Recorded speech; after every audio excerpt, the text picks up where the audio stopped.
పూజ చేయడం అన్నది అసలు ఎంతవరకు సాధ్యమయ్యే విషయం? అది నిజంగా త్రికరణ శుద్ధిగా, అంటే నిజంగా పాము బయటకు వచ్చింది అనుకోండి, ఎవరైనా నిలబడతారా? అక్కడ నిలబడరు కదా. ఇక భక్తి అన్నమాట దాని ఎందు ఎలా కుదురుతుంది? ఎందుకు తీసుకొచ్చినట్టు అసలు ఈ నాగుల చవితి దీనికి ఆంతరమునందు ఒక గొప్ప అభ్యున్నతి కారకం ఉన్నది. దాన్ని పట్టుకోగలిగితే చాలా గొప్ప విషయం. చూడండి, మీరు మన దేవతా స్వరూపాల్ని చూస్తే మన దేవతలందరూ కూడా నాగులను ఆభరణములుగా ధరిస్తారు, యజ్ఞోపవీతములుగా ధరిస్తారు, వడ్డాణములుగా పెట్టుకుంటారు. మీరు వినాయకుడిని చూడండి, వడ్డాణంగా పామునే పెట్టుకుంటాడు. అలాగే యజ్ఞోపవీతంగా, నాగ యజ్ఞోపవీతం కింద పావుని యజ్ఞోపవీతంగా వేసుకుంటాడు.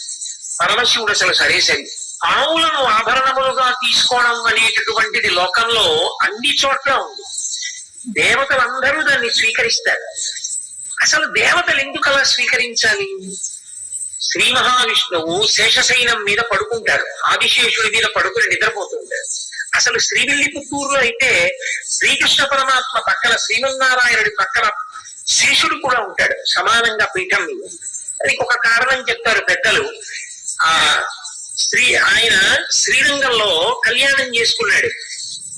పెరియాళ్ళవారి యొక్క కుమార్తె అయినటువంటి గోదాదేవి చేసుకుంటే, పెరియాళ్ళవారు పెద్ద హడావిడి చేశారు. నా కుమార్తెను నువ్వు ఇచ్చిన వాడివి, నువ్వే వివాహం చేసుకుని నీలో కలిపేసుకున్న వాడివి నువ్వే, నన్ను ఇంత అన్యాయం చేస్తావా?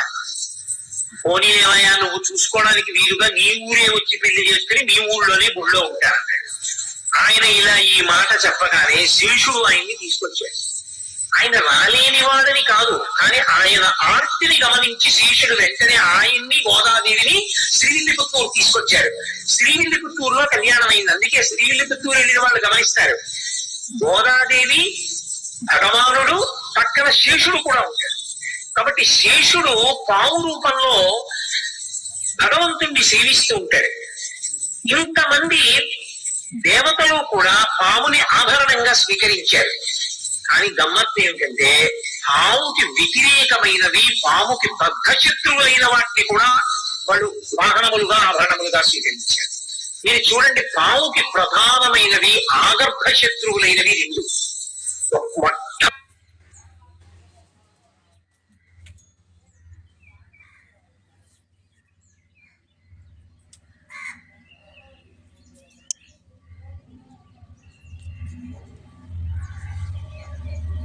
మొదటిది గరుత్మంతుడు, గరుడ పక్షి. ఇప్పటికీ అంతే గ్రద్ద. గరుత్మంతుడు ఎంత ప్రబలమైన శత్రువో, మళ్ళీ అంత ప్రబలమైన శత్రువు నెమలి. నెమలి పాము కనపడితే తన ముక్కుతో కొట్టి చంపేస్తుంది. అలాగే గరుడ పక్షి పాము కనపడితే తన గోళ్లతో పందుకుపోయి పాము తినేస్తుంది. గరుత్మంతుడు సర్పములను తింటాడు. ఇప్పటికీ గ్రద్దలన్నీ పాము తింటాడు. కాబట్టి ఇవి రెండు ఆగర్భ శత్రువులు. ఇవి కాకుండా మూడవది ఒకటి ఉంది, అది ముంగిస. కానీ ముంగిస పావుకి నిజానికి ఆగర్భ శత్రువు కాదు. రెండు తిరుగుతూ ఉంటాయి. ముంగిస పాము ఎదురుగా తటస్థపడితే మాత్రం ముంగిస పావును చంపేస్తుంది. నిర్భయంగా పాము ఎక్కడ ఉంటుందో ముంగిస కూడా అక్కడే ఉంటుంది. అది బొడియలో ఉంటుంది, ఇది బొడియలో ఉంటుంది. అది దీనికి ఎదురొస్తే మాత్రం ముంగిస పావును చంపుతుంది. చిత్రం ఏమిటో తెలుసా? ఆవుకి బద్ధ శత్రువులు ఎవరో వాళ్ళని కూడా దేవతలు కాబట్టి వాహనములుగా తీసుకున్నారు. మీరు చూడండి, గరుత్మంతుడు శ్రీ మహావిష్ణువుకి వాహనం, శేషుడు శ్రీ మహావిష్ణువుకి పాము. ఎలా కుదురుతుందండి? ఎందుకు కుదిరే విషయాలే. శేషుడి మీద పడుకుంటాడు, గరుత్మంతుడి మీద తిరుగుతాడు. ఇద్దరు ఆయనకి అత్యంత అనుకూలమైన వాళ్ళే. ఫోన్లేండి, శేషుడి మీద పడుకుంటారంటే ఆయన బెడ్రూమ్ కదా, బాగా అర్థం అవ్వాలంటే. లోపల ఎక్కడో కదా ఉంటుంది మనసం. వాహనం ఎక్కడ ఉంటుంది? గదుల్లోకి రాదుగా, బయట ఉంటుంది. కాబట్టి ఇప్పుడు గరుత్మంతుడికి శేషుడికి ఎదురెదురు పడే అవకాశం లేదు కదా అంటారేమో. అలా కుదరదు. ఎందుకంటే శేషుడు గొడుగై నిలబడుతూ ఉంటాడు. మరి గొడుగై నిలబడిన వాడు బయటున్న గరుత్మంతుడి దాకా రావాలి. గరుత్మంతుడి మీద ఎక్కే కూడా శేషుడు పడగబట్టాలి గొడుగుగా. పైగా వింజావలు ఇస్తూ ఉంటాడు, ఎన్నో సేవలు చేస్తూ ఉంటాడు. మరి గరుత్మంతుడు ఎదురుగుండా ఉండగా శేషుడు ఎలా చేయగలడు? అసలు శ్రీ మహావిష్ణువు ఇద్దరిని ఎలా చూసుకోగలిగారు? సుబ్రహ్మణ్యుణ్ణి నాగస్వరూపంగా పూజ చేయడం ఎన్నో చోట్ల సంప్రదాయం ఉంది. జంట పాములు కనపడితే సుబ్రహ్మణ్య స్వరూపం నమస్కారం చేస్తారు. మరి అదే సుబ్రహ్మణ్యుడు నెమలి మీద ఎక్కి తిరుగుతుంటాడు. అమ్మవారికి నకులేశ్వరి అని ఒక పేరు. నకుల అంటే ముంగిస, నకులేశ్వరి అంటే ముంగిస స్వరూపమైనటువంటి తల్లి. ఆవిడేమో ముంగిస స్వరూపంలో ఉంది, సుబ్రహ్మణ్యుడేమో నెమలి మీద కూర్చున్నాడు, శ్రీ మహావిష్ణువేమో గరుత్మంతుడి మీద కూర్చున్నాడు. వీళ్ళు ముగ్గురు పావుతో సంబంధం ఉన్నవాళ్ళు. ఎలా కుదురుతుంది? అది అమ్మవారికి ఎక్కడ ఉందండి పావుతో సంబంధం అంటారేమో. కుండలిని యోగం అమ్మవారికి సర్పస్వరూపంలోనే ఉంటుంది.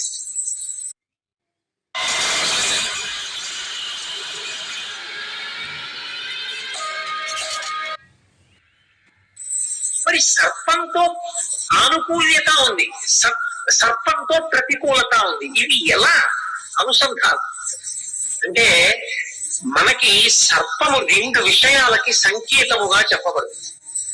ఒక సర్పము పాడు చేసే సర్పం, ఒక సర్పం మనిషిని ఉద్ధరణలోకి తీసుకెళ్లగలిగినటువంటి సర్పం. ఏ సర్పం పాడు చేస్తుంది అంటే మనిషిలో ఉన్నటువంటి తేజస్సుని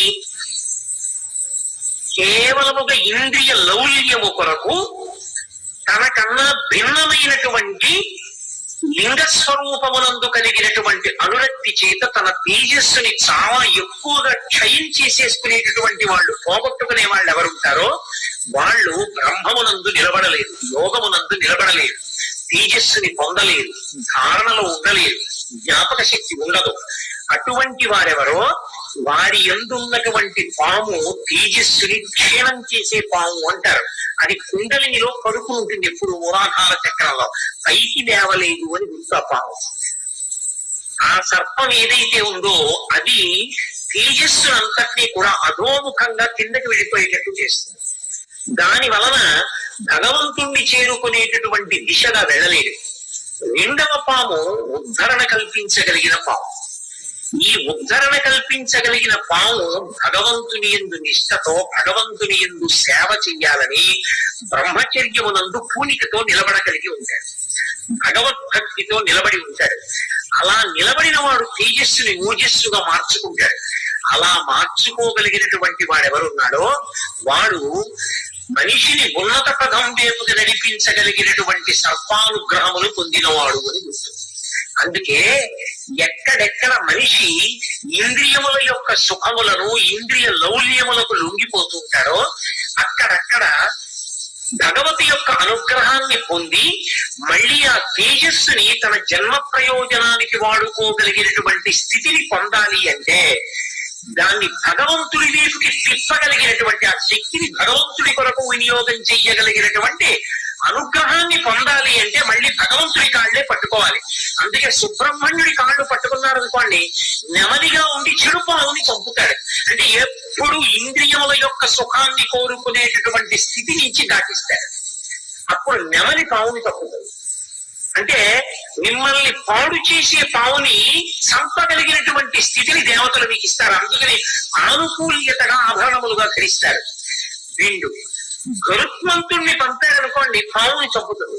గరుత్మంతుణ్ణి పంపడం అంటే అయ్యా నేను ఇంద్రియముల యొక్క సుఖానికి వశుడనైపోతున్నాను, నేను భగవంతుడు నాకు ఇచ్చిన శక్తిని భగవదారాధనకి ఉపయోగించలేకపోతున్నాను, నువ్వు నాకు ఎలాగైనా సరే నా శక్తిని ఈశ్వరారాధనకు ఉపయోగించగలిగినటువంటి స్థితిని నాకు కల్పించు, ఇంద్రియ లౌల్యము నుండి నేను బయటికి వచ్చేటట్టుగా, నాకు నా మనస్సు స్థిరీకరింపబడేటట్టుగా నన్ను అనుగ్రహించు అని ప్రార్థన చేస్తే ఆయన గరుత్మంతుణ్ణి పంపిస్తాడు. అందుకే గరుత్మంతుడు అమృతాపహరణం చేస్తాడంటే అమృతాన్ని కూడా తీసుకొస్తాడు. అంటే పాడు చేసే పావుని చంపి పనికొచ్చేటటువంటి పావుని మిగలుస్తాడు. దాని వలన యోగ శక్తి చేత అంటే పైకి వెళ్ళగలిగినటువంటి స్థితిని పొందుతాడు, యోగంలో ప్రవేశించగలుగుతాడు. అలాగే నకులి అమ్మవారు, నకులీశ్వరి అమ్మవారి పాదములు పట్టుకుని ఎవడు ప్రార్థన చేశాడో ఆవిడ పంచతన్మాత్రశాయక. ఎప్పుడు చెవి వినకూడనివి విద్దామని, కన్ను చూడకూడనివి చూద్దామని, ముక్కు వాసన చూడకూడనివి వాసన చూద్దామని, నాలుక తినకూడనివి తిందామని, చర్మం ముట్టుకోకూడని వాటిని ముట్టుకుందామని కోరేటటువంటి కోరికలతో కూడినటువంటి మనసు, ఈ 5 ఇంద్రియములు మార్పు చెందుతాయి. ఇప్పటి వరకు చూడకూడనివన్నీ చూస్తానన్నాడు, వినకూడనివన్నీ వింటానన్నాడు, వాసన చూడకూడనివన్నీ వాసన చూస్తానన్నాడు. ఇప్పుడు ఆ మనసు మారుతుంది. మారడమే రెండో పాము. ఇది నకులి. ఇప్పుడు ఆవిడ ముంగిసగా వచ్చి మొదటి పాముని కొరికేస్తుంది. ఇప్పుడు రెండో పాము ఏం చేస్తుంది? ఇంతకు ముందు ఉన్నాడు, ఇప్పుడు ఉన్నాడు. ఇంతకు ముందు మనసు ఉంది, ఇప్పుడు మనసు ఉంది. ఇంతకు ముందు 5 ఇంద్రియాలు ఉన్నాయి, ఇప్పుడు 5 ఇంద్రియాలు ఉన్నాయి. ఇప్పుడు అంటాడు, మీరు భగవంతుడి యొక్క స్వరూపాన్ని వెళ్ళి చూడకుండా ఉండలేదు. అందుకని రోజు ఏదో కాసేపు ఇంట్లో సీతారామచంద్రమూర్తి యొక్క చిత్రము పెట్టుకుని కాసేపు అలా సీతమ్మ వంక చూస్తూ కూర్చుంటాడు, రామచంద్ర ప్రభువు వంక చూస్తూ కూర్చుంటాడు, దక్షిణామూర్తి స్వరూపం వంక చూస్తూ కూర్చుంటాడు, ఆ పరమేశ్వరుణ్ణి చూస్తూ కూర్చుంటాడంటే ఇప్పుడు కన్ను భగవంతుణ్ణి చూడడాన్ని ఇష్టపడుతోంది. కన్ను తనంత తానుగా కాదు, మనసు కోరింది, కన్ను ఉపయోగపడింది. ఇంతకు ముందు పనికి మారినవన్నీ వాసన చూశాడు భోగలాలసుడు. ఇప్పుడు భగవంతుడి పాదముల మీద పెట్టి తీసిచ్చిన పువ్వు వాసన చూసి కన్నులకు అద్దుకోవాలని కోరిక పుట్టింది. స్త్రీ శక్తికి సంవత్సరం, రెట్టింపైన ఆత్మ గౌరవం, ఒక నిర్ణయం, లక్ష్యం. తనకు జాజిమాల కొన్నాడు. పూర్వం దాని భోగములకు వాడేది. ఇప్పుడు ఆ జాజి పూల దండ తీసుకెళ్లి పరదేవత యొక్క పాదముల మీద ఉంచాడు. ఉంచి తీసి కళ్ళకెత్తుకుని తన తల మీద పెట్టుకుని తన భార్యని పిలిచి, ఏమోయ్ పరదేవత ప్రసాదం తలలో పెట్టుకో అన్నాడు. ఇంతకు ముందు పువ్వులు కొని వాడినటువంటి ప్రయోజనాలకి ఇప్పుడు పువ్వులు కొని భగవతి అనుగ్రహంగా పాదముల మీద పెట్టి ప్రసాదంగా వాసన చూడడానికి తేడా ఉందా లేదా? ఆ పాము ముంగిస చేత కరవబడింది. ఇప్పుడు మంచి పాము మీకు అనుభవంలోకి వస్తోంది. ఇది మార్పు. ఇదే ఇంతకు ముందు ఏది కనపడితే అది తనకి తినాలనిపించినవన్నీ వండుతుంది. ఇప్పుడు తింటాడు. ఎలా తింటాడు? తన కొరకని తింటాడు. పూర్వం ఎవరైనా చక్కెర పొంగల్ తింటుంటే వస్తే మూత పెట్టి లోపల దాచేసేవాడు, వాడు చూస్తాడు. మరి ఇప్పుడు ఈశ్వర ప్రసాదం ఒకరికి పెట్టి తను తింటాడు. ఇప్పుడేమైంది? పూర్వం ఉన్న గుణములు తగ్గాయా లేదా? ఆ పాము ముంగిస చేత కరవబడింది, ఈ పాము వృద్ధిలోకి వచ్చింది. ఇది పాముల యొక్క మార్పు అంటారు. దీన్ని శాస్త్రంలో కుండలిని యందున్న పాము పైకి లేవడం, తేజోనష్టము చేసి ఇంద్రియమూల్యమును కల్పించగలిగినటువంటి పాము మరణించారు. ఇది యథార్థమునకు ఆధ్యాత్మిక వైభవము కొరకు పాముని పూజ చేయడం. ఇన్నాళ్ళు నా యందు ఏ పాములున్నాయో అవి పోవాలి, నన్ను ఉద్ధరించగలిగినటువంటి పాములు ప్రవేశించాలి. నాగుల చవితి అని తెలుసుకుంటాం. నాగులను పూజ చేస్తారు ఆ రోజున. పాముకి పూజ. పాముని ఇంటికి తెచ్చుకోవడం అన్నది సాధ్యమయ్యే విషయం కాదు కాబట్టి పాము ఉన్న చోటుకి వెళ్ళి పూజ చేస్తారు. నాకు మీరు ఒక విషయం కొంచెం జాగ్రత్తగా ఆలోచించి చెప్పండి. సాధారణంగా నాగుల చవితి చెయ్యనటువంటి వాళ్ళు ఉండరు. అన్ని వర్ణముల వారు చేస్తారు. అందరూ తలస్నానం చేస్తారు, చక్కగా పుట్టక పెడతారు, ఏదో అందులో గుడ్డు వేస్తారు, లేకపోతే చిమ్మి వేస్తారు, లేకపోతే చెల్మిడి వేస్తారు, లేకపోతే ఆవు పాలు పోస్తారు, ఆ పుట్ట చుట్టూ తిరుగుతారు, పిల్లా పాపలతో నమస్కారం చేస్తారు, ఇంటికి వచ్చేస్తారు. పాముని పూజ చేసేటప్పుడు ప్రకటనంగా ఒక మాట అడుగుతారు పుట్ట దగ్గర నిలబడి. ఎందుకు అడుగుతారు అంటే దానికి కారణం ఉంటుంది. నాగమును దేవతగా భావన చేసి పూజ చేసి ఆ పుట్ట దగ్గరికి వెళ్ళి అది తినే పదార్థములను ఆ పుట్టలో సమర్పణం చేసి ప్రదక్షిణం చేసి నమస్కరించి ఆ గోవుని అక్కడ ఉన్నటువంటి ఆ పావుని ఒక విషయం అడుగుతారు. లౌకికంగా చాలా నాగరికమైనటువంటి ఏదో సంస్కృత భాషలో చెయ్యవలసినటువంటి శ్లోకములు కాకుండా చాలా తేలిక భాషలో అందరూ అడిగేటటువంటి రీతిలో అడుగుతారు. అందుకే నాగుల చవితికున్న విశేషం ఏమిటంటే దానికి ఏదో సంస్కృత పూజా విధానం ఏమి ఉండదు. వీళ్ళందరూ పాలు పోసేస్తారు, అక్కడ నిలబడి ఓ మాట అడుగుతారు. నన్నేలు నా గన్న నా కులము నీలు, నా ఇంటి నీలు, నన్ను కన్నవారి నీలు, నా ఆప్తులను ఏలు, పడగ తొక్కితే పగవాడనుకోకు, నడుము తొక్కితే నావాడనుకో, తోక తొక్కితే తొలగితూ వెళ్ళిపో, ఈ నూకల్ని పుచ్చుకో మూకల్ని పిల్లల, నూకల్ని పుచ్చుకో మూకల్ని పిల్లల మూకల్ని. సంతానకారకుడు నాగదేవత.